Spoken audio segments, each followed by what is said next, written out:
Assalamualaikum warahmatullahi wabarakatuh. Sobat Miusda, kita bertemu lagi di podcast Miusda dengan satu wadah sejuta inspirasi. Untuk kali ini bintang tamunya adalah salah satu pembina pramuka dari Miusda Scott. Assalamualaikum warahmatullahi wabarakatuh, Bu Judi. Waalaikumsalam warahmatullahi wabarakatuh. Salam pramuka. Salam. Terima kasih Kak Yuni sudah menyempatkan waktunya untuk tapping di podcast Miusda. Ini Bu, karena kemarin kan kita baru saja jalan-jalan istilahnya. Jalan-jalan di Bojonegoro. Iya, jalan-jalan bermanfaat di Bojonegoro dalam rangka jelajah santri yang ketujuh Jawa Timur. Saya di sini pengen ini Bu. Kenapa kok saya pengen tapping dengan kakak pembina dari Miusda Scott? Karena alhamdulillah untuk tahun ini Miusda Scott walaupun cuma satu membawa pulang piala. Makanya saya penasaran sekali ini, saya ingin mengulik-ulik kakak pembinanya. Ini Bu, persiapan kan kemarin saya tanya kepada anak-anak itu, persiapan tidak ada 1 bulan, katanya cuma 3 minggu. Untuk persiapan 3 minggu Bu Yuni, iya. Itu perjuangannya seperti apa kira-kira? Perjuangannya itu sangat luar biasa sekali. Kenapa kok 3 minggu? Sebenarnya 1 bulan sudah dipersiapkan, tapi salah satu pembinanya tumbang, salah satunya saya. Pembinanya tumbang. Kemudian jadi bisa memulainya dari minggu kedua, jadi bisa untuk memulai untuk melatih dasar dari perlombaan. Itu. Berarti total waktunya berapa Bu tadi? Kalau ditinggal tumbang dan lain sebagainya, berarti total waktunya sekitaran 3 minggu kurang lebih. 3 minggu. Iya. 3 minggu itu paling nggak utuh itu ya? Enggak, soalnya kan ada yang ketika latihan ada beberapa kendala juga. Berhubung saya juga wali kelas 5, juga ada beberapa kendala terkait ujian-ujian. Kemudian ya kemudian cuaca juga. Kemudian terkait anak-anak yang sakit juga, banyak pokoknya kendala. Yes, begitulah. Tapi pramuka kan tidak ada mengenal kata istilah mundur, itu kan tidak ada, harus tetap semangat. Iya betul. Apapun halangannya tetap diterjang. Ya, apapun halangan dan rintangan, kan semboyan pramuka seperti itu. Halangan dan rintangan harus kita terjang. Iya betul. Panas dingin dilewati. Ada lagunya yang kemarin yel-yel anak-anak. Itu ternyata panas, hujan, rintangan itu ternyata juga mengalami ya Bu ya, untuk betul sekali. Tidak hanya di lagu tapi juga di kenyataan. Ya, seperti itu. Terus persiapannya berarti sekitar 3 minggu. Untuk persiapan itu Bu, untuk anak-anak itu Kak, maaf ya saya lupa. Ya nggak apa-apa Kak.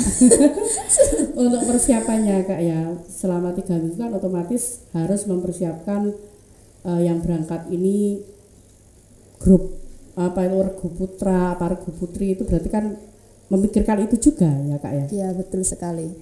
Terus untuk menentukan siapa yang berangkat itu apa yang Kakak lakukan?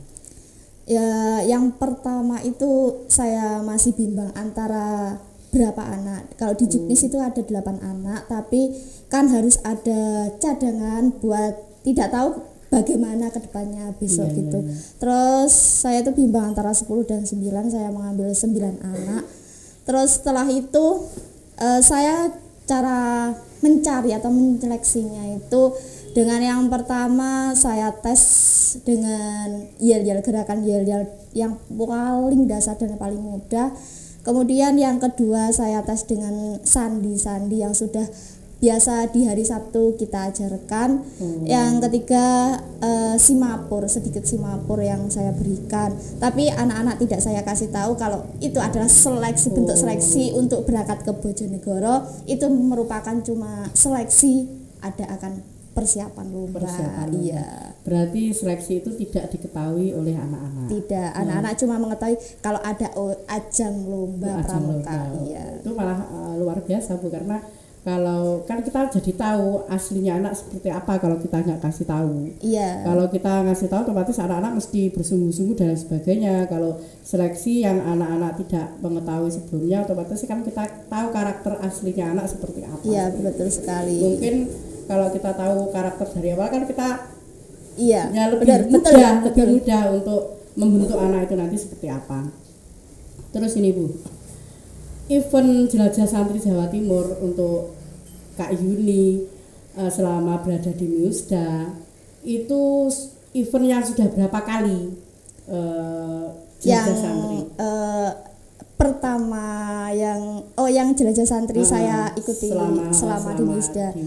Alhamdulillah 2 Jelajah Santri ini yang pernah saya ikuti gitu. Yang pertama di Batu dan yang kedua di Bojonegoro. Berarti itu Kak ya, suatu pengalaman yang luar biasa. Iya, pengalaman yang luar biasa, bertemu dengan orang-orang yang luar biasa dan memiliki banyak pengalaman yang luar biasa sekali. Terus ini Bu, ini Kak, sorry saya dari tadi Bu maaf ya Kak. Nggak apa-apa, terbiasa dengan Bu. Ya nggak apa-apa Kak.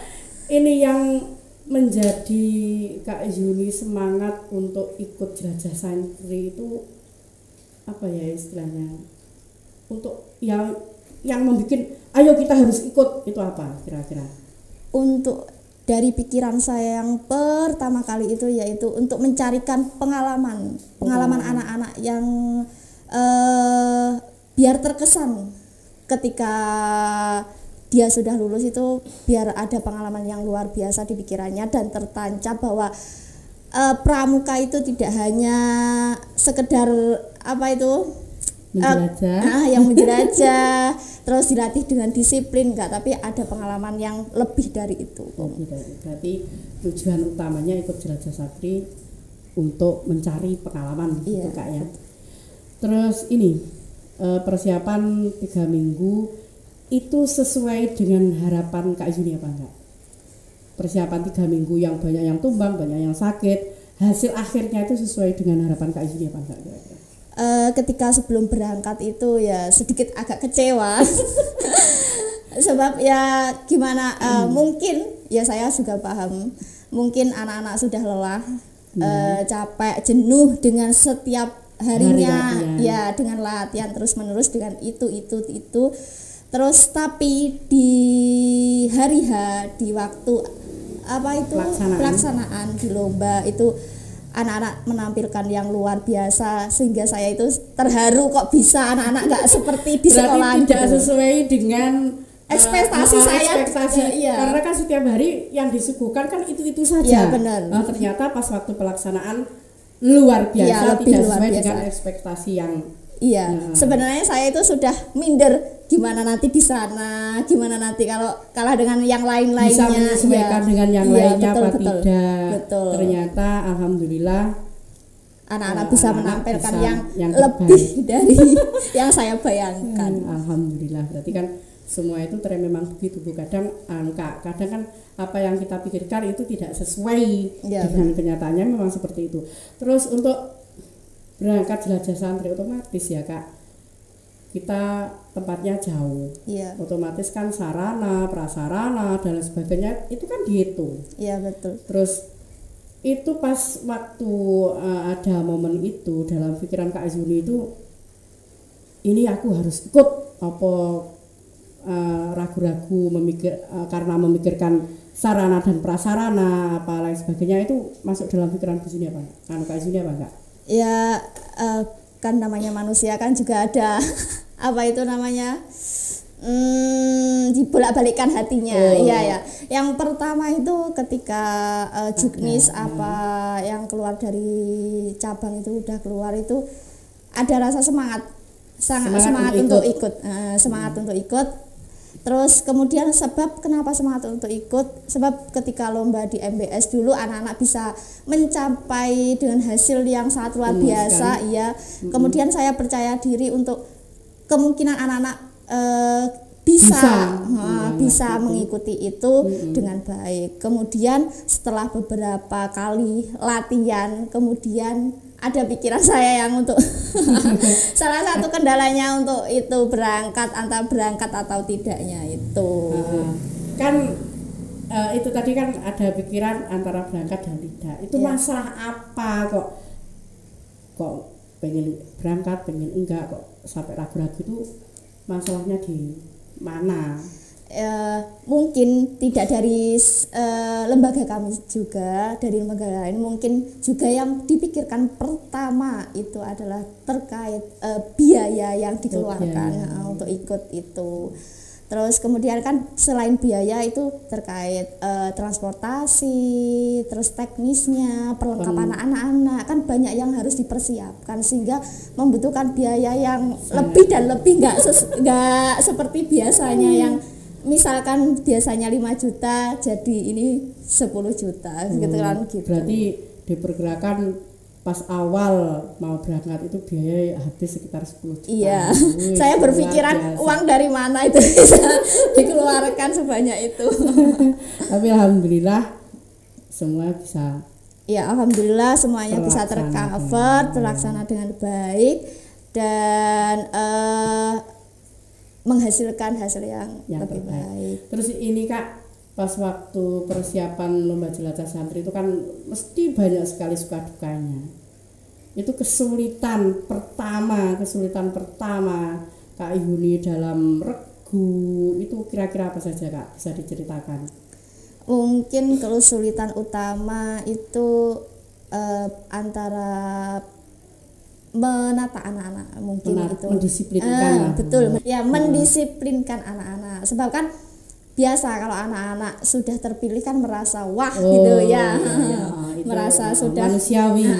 Benar kan, itu sudah terpilih, betul kan. Kalau sudah anak-anak sudah merasa terpilih dan wah itu kan agak mempunyai emosi yang lebih untuk diatur itu agak susah.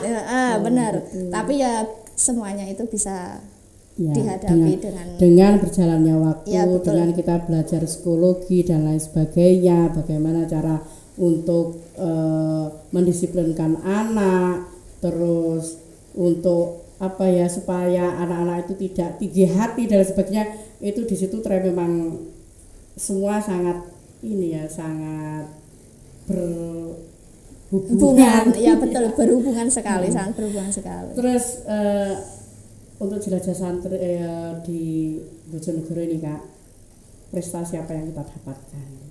Kan kalau dulu kan di Miusda, untuk Miusda Scott yang jelajah santri di yang pertama di Blitar, alhamdulillah aswajanya dapat.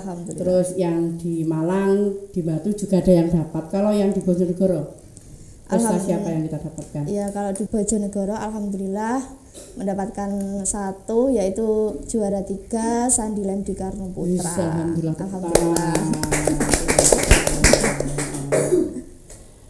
Dari berbagai macam cabang, alhamdulillah ada 1 yang masuk, walaupun saingannya sangat luar biasa, dari ujung Banyuwangi sampai Magetan, Gresik sampai Trenggalek semua. Berarti itu pesertanya sekitar berapa regu itu Bu? Kalau regunya saya kurang tahu. Kalau jumlah pesertanya itu sekitaran kurang lebih 5.000 peserta. 5.000 peserta kita bisa mendapatkan 1 lem di Karno dengan juara 3 itu luar biasa. Alhamdulillah. Mungkin pesan-pesannya Bu Zini untuk selanjutnya untuk Miusda Scott untuk kedepannya seperti apa?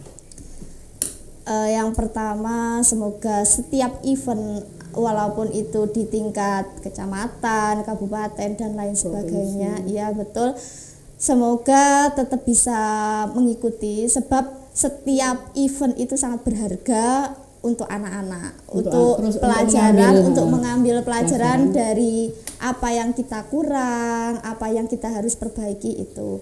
Yang pertama itu diambil pelajarannya. Yang kedua, supaya kita itu juga bisa siar, tidak hanya pelajaran, tapi kita juga bisa siar kemanapun kita ada lomba, kan bisa membawa nama baik sekolah.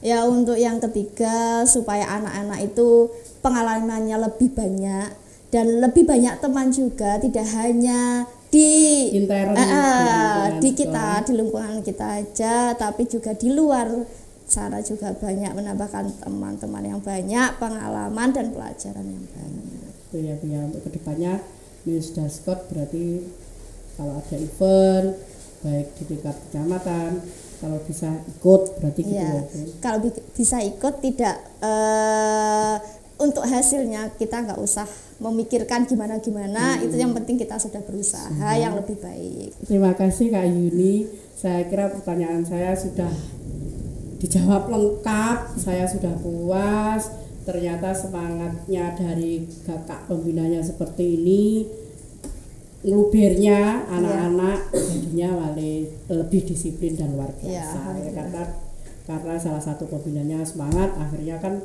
anak-anak otomatis mesti menghasilkan hasil yang luar biasa dari kesemangatan dari salah satu pembina. Terima kasih Bu Zuni untuk bincang-bincang kali ini. Mungkin ya semoga kita dikasih umur yang panjang. Nanti kalau ada event lagi kita bisa ikut lagi. Dan kita bisa podcast lagi. Aduh, itu yang terakhir itu untuk membahas ini lagi. Semoga Allah meridhoinya semuanya. Amin. Oh ya Bu, saya titip satu. Saya mau mengucapkan banyak terima kasih. Yang pertama untuk Bapak Ibu Guru Musda yang telah membantu menyukseskan Pramuka Musda untuk setiap eventnya. Itu terima kasih yang luar biasa. Kemudian yang kedua, saya terima kasih kepada kepala sekolah yang telah memberikan jalan. Ya benar, yang memberikan jalan untuk mempermudah kita untuk mengikuti setiap event, setiap acara, setiap apapun itu. Betul, yang terkait dengan pramuka ya. Betul, karena memang kuncinya itu di kepala sekolah. Kalau kepala sekolah tidak memberi jalan, kita tidak bisa apa-apa. Ya betul. Terus untuk yang ketiga yaitu terima kasih juga kepada Bapak Ibu wali murid yang telah membantu menyukseskan juga berjalannya lancar untuk kegiatan jelajah santri yang ke-7. Saya berterima kasih kepada anak-anak yang telah berjuang mulai dari nggak bisa apa-apa sampai bisa meraih hasil yang sangat luar biasa sekali, sampai di luar ekspektasi saya kalau bisa mendapatkan piala. Sebenarnya saya itu agak minder untuk mendapatkan itu, tapi ternyata di luar ekspektasi saya. Alhamdulillah luar biasa ya, terima kasih semuanya. Mungkin itu dulu Kak Yuni, kita sambung di lain waktu. Iya Kak, terima kasih Kak sama-sama. Yuni. Assalamualaikum warahmatullahi wabarakatuh. Waalaikumsalam warahmatullahi wabarakatuh. Salam Pramuka. Salam. Oke Sobat Musda, itu tadi bincang-bincang kita dengan pembina pramuka di Musda Scott yaitu Kak Yuni. Semoga dengan bincang-bincang ini kita bisa mengambil semangat dari Kak Yuni. Oke, dari saya apabila ada salah kata saya mohon maaf. Podcast Musda, satu wadah sejuta inspirasi. Wassalamualaikum warahmatullahi wabarakatuh.